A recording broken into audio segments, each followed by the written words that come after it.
Le suspect a été arrêté mardi dans le sud-est de l'Australie, au domicile de ses parents. Nous avons reçu des informations de la gendarmerie française et nous avons pu agir sur la base de ces informations. À certains égards, elles ont permis de mettre un pied dans la porte de cette plateforme cryptée. L'homme âgé de 32 ans est le créateur présumé de Ghost, une messagerie cryptée utilisée par des criminels dans le viseur d'Europol. Cette opération représente plus de 3 ans de travail acharné. Europol a fait équipe avec les services répressifs de 9 pays. Cet outil permettait le trafic de drogue, la vente d'armes, la violence extrême et le blanchiment d'argent à l'échelle industrielle.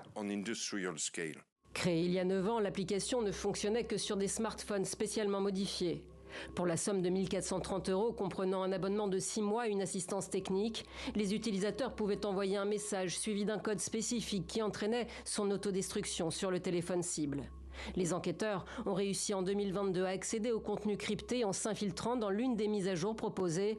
50 menaces d'assassinat ont pu être déjouées en Australie.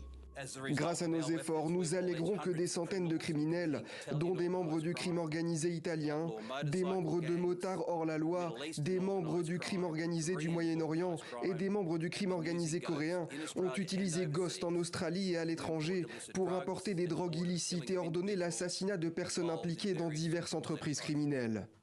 376 téléphones disposant d'accès à Ghost ont été saisis par la police australienne, qui a arrêté plusieurs dizaines de personnes à travers le pays.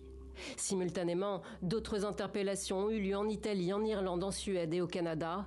Le cerveau présumé n'avait pas de casier judiciaire. Il a été inculpé de 5 délits, dont le plus grave est passible de 10 ans de prison.